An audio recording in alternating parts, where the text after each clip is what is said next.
Hi, grade eights. Welcome back. Hope the quiz went well. I'll mark that on Monday once you've handed it in. And we're ready for assignment number 5, independent and dependent events. Uh, got some probability reminders for you here. We do lots of spinning with probability. We do lots of rolling with probability.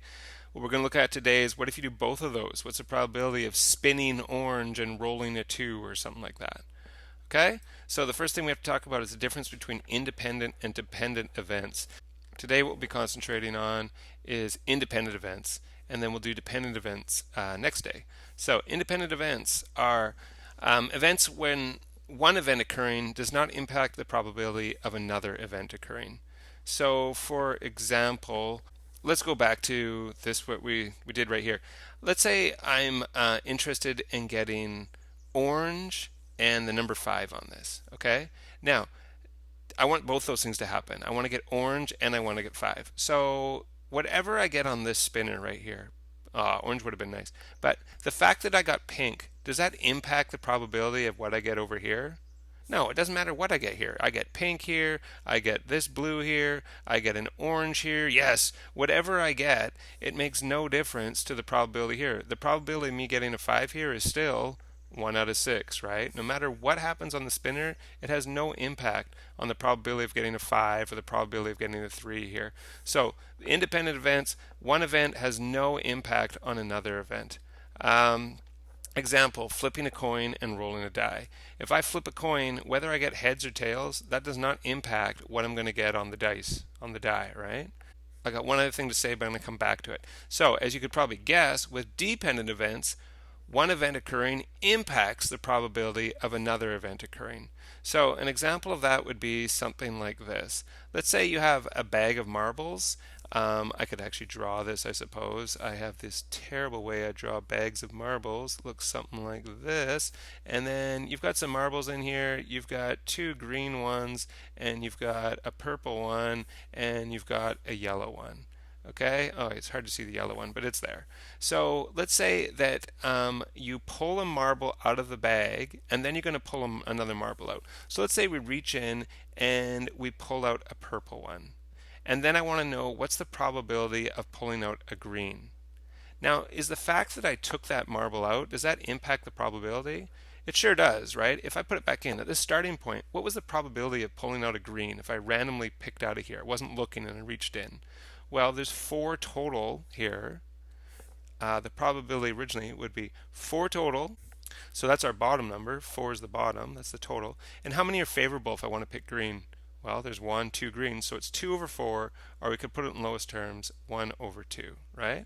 Okay, but now, what if I started this, my first event was actually to pull out a marble and I happened to pick out the purple, or maybe I happened to pick out the yellow, or maybe I even happened to pick out one of the greens. But let's just say I picked out the purple. Does that impact the probability of now getting a green? Well, let's see. If I reach back in, this thing's gone, right? I threw that away more or less.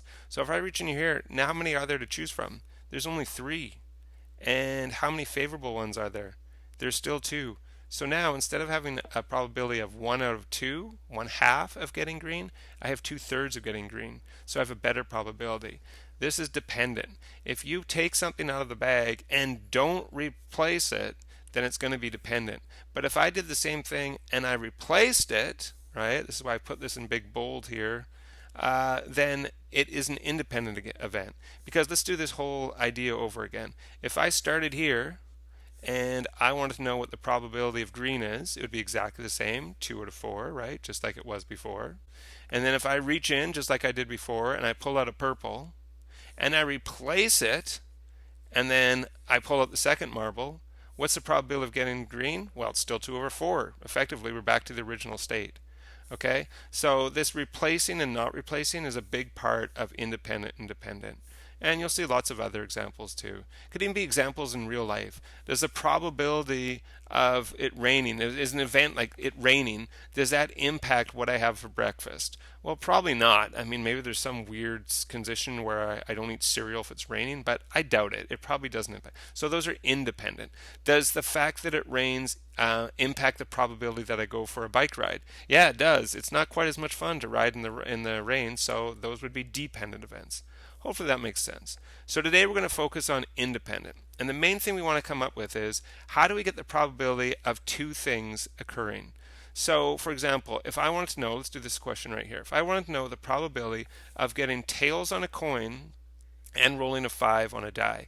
Now, one way we could figure this out is we could do a tree diagram. And I'm going to do a tree diagram. But this will be the last tree diagram we probably draw for a while because I imagine lots of you don't like the tree diagram. We wish there was a faster way to answer this question without drawing a tree diagram. And there is, don't worry. So we'll do the tree diagram and then we'll figure out what the faster way is. All right, so tree diagram. Flipping a coin. So we got a coin and we got our die. Remember, you don't do this. Wrong. No, do not do this. Coin, die. No, that is wrong. Okay, what you want to do is you want to think of one of those things to start. So why don't we think of the coin? If you think of the coin, how many different outcomes are there? There's two outcomes, right? You could either get heads or you could get tails.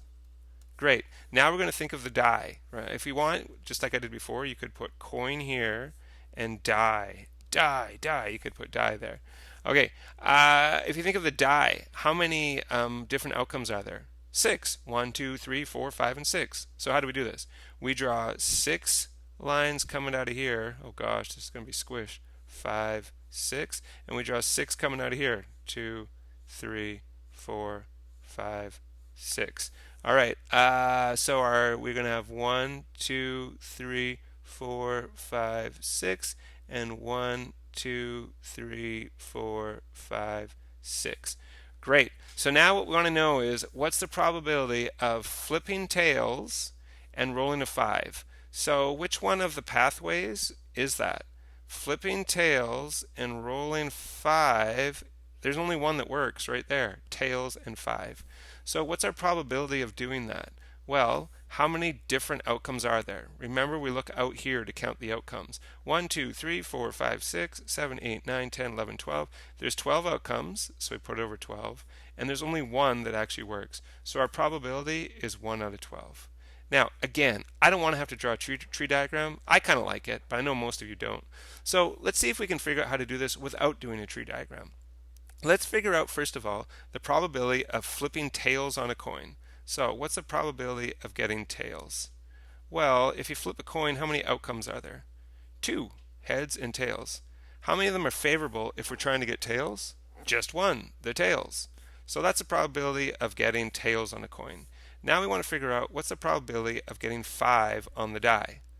Okay, well, how many outcomes are there when you roll a die? 6. 1, 2, 3, 4, 5, 6. And how many of them are favorable? 1. Just the 5 is favorable. So we're left with this 1/2 and this 1/6, and our answer is 1/12. Can anyone out there see what you could do with the 1/2 and the 1/6 to get the 1/12? Yes, I hear you. I hear you saying it. You are saying multiply those two together. 1/2 times, if you want to put the times sign, whatever way you want to put it, I don't care.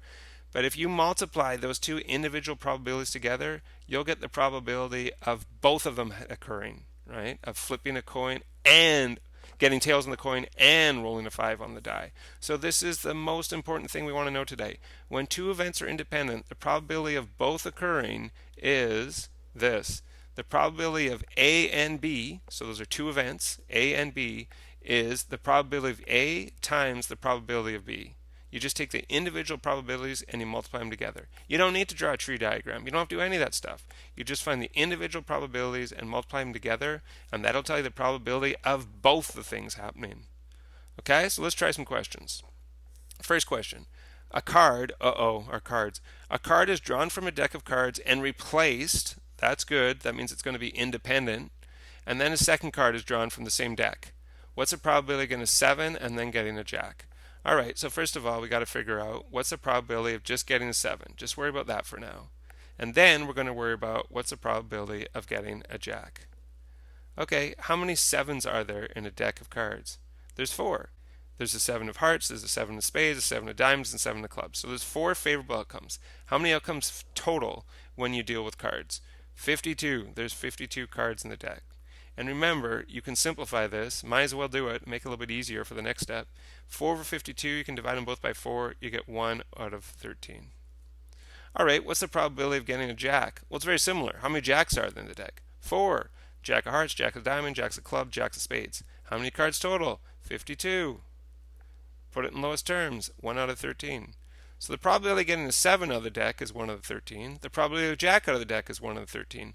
What if we want to know what the probability is of getting the first card a 7 and the second card a jack? All you have to do is multiply those two things together and you will get your answer. The probability is 1 in 169. It's not very likely that it's going to happen. It could, but it's not all that likely. Number 2. A bag contains 5 white marbles, 3 black marbles, and 2 red marbles. A marble selected at random, then replaced. Thank goodness it's replaced. If it wasn't replaced, like we'll do next day, it would be dependent. A second ball is then selected. Find the probability that 2 white marbles were selected. All right, so what we need to do is find the probability of getting a white. And then we have to find the probability of getting a white. Well, it's going to be exactly the same, isn't it? It's kind of silly, but let's do it. So, what's the probability of getting a white? Well, how many total outcomes are there in this bag? We have 5 of these, we've got 3 of these, and we've got 2 of these, for a grand total of 10. So that's the total outcomes. How many are favorable? Well, we want white.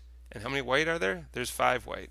So 5 out of 10. Oh, 5 out of 10. Let's put it in lowest terms. 1/2. So we pick out our marble, then we put it back in, we replace it, and we're back with the original scenario. So what's the probability next time? Exactly the same. 1/2 again. So what's the probability of getting the first one white and the second one white? What do? We multiply them together. 1/2 times 1/2 equals 1/4. Okay, we want to try getting a red, then a black. How do we do it? We've got to get the probability of a red. We've got to get a probability of black. So how many marbles are there? Well, it's the same. We start with the 10 marbles. And how many favorable ones are there if we're looking for red? Red, 2, right here, 2. 2 over 10, put it in lowest terms, 1/5. Okay, now what's the probability of getting black? 10 total, because we replaced it. We put that first one back. So we're back to the original scenario, 10 of them in there, and how many are black? 3. Can we put that in lowest terms? No, can't do anything else. So we're ready to multiply. Probability of getting the first one red is 1/5. Probability of getting the second marble black is 3 out of 10. And we multiply those together to get our answer. We get 3 out of 50. And that's in lowest terms. Nothing else you could do. All right, real world question here. I don't know what the answer is yet. I just made up the question. Real numbers here. Steph Curry's free throw percentage. This is for you, Yvonne. Steph Curry's free throw percentage is 90%. He's actually got, I think, the second best right now. Steve Nash, Canada's own Steve Nash, has the best all-time career. The worst free throw percentage for someone who played a significant number of games is Ben Wallace. He was a good player, but his free throw percentage is terrible. 42%. That's awful. If Steph Curry's fouled, what's the probability that he sinks both free throws? So it's a shooting foul, and Steph Curry steps up to try to sink both free throws, 2 free throws. So what's the probability that he makes the first free throw? I'll put probability of the first. Probability of the first is 90%. I'm going to write as a decimal. It's going to make it a little bit easier. What's 90% as a decimal? Remember, you move it over 2 spots. 0.9. You could also write as a fraction, 9 over 10. Maybe you want to do that. But I just want to show you can do it with percentages. So we got 90%. What's the probability of him getting the second one? Well, does the fact he got the first one impact how he does in the second one? You could probably argue yes, it does, right? You could probably argue he's more confident if he gets the first one or something like that. But let's just pretend for this question that it's independent. Whether he makes or misses the first one, it doesn't impact the second one. I mean, Steph Curry is so good at making free throws, it probably doesn't. If he misses the first one, he's probably like, oh well, I'll make the second one.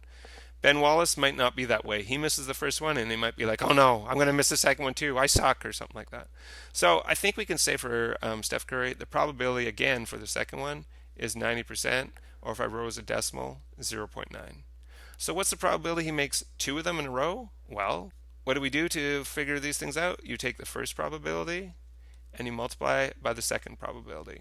0.9 times 0.9 is 0.81, or 81%. It's not as high as you might think, right? It's basically 4 to 5 almost. A little better, tiny bit better than 4 to 5. So if Steph Curry goes to the line 5 times in a game, there's only 4 of the times you'd expect him to make both. One of the times you'd probably expect him to miss a shot. That's still pretty impressive, though. Let's see for Ben Wallace. So for Ben Wallace, so this is Steph here, the best, or close to it, and here's Ben, the worst. 42%. So the probability of getting the first shot, 42%. Let's write it as a decimal, 0.42. Probability the second, again, this might not be accurate. He'd probably get all in his head if he missed the first one. But let's pretend that it's independent and give him another 42% for the second one. So his probability of getting both of them, goes to the line. What's the probability he makes both shots? You got to do 0.42 times 0.42. It's actually going to be a pretty low amount. You get 0.1764 for a percentage of 17.64%.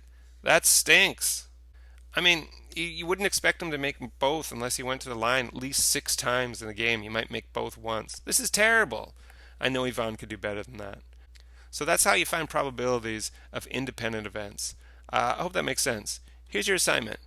It's assignment number 5, and it will be due on Friday, May 1st, this Friday at 3 p.m. And it's a worksheet. I'm going to give you another worksheet.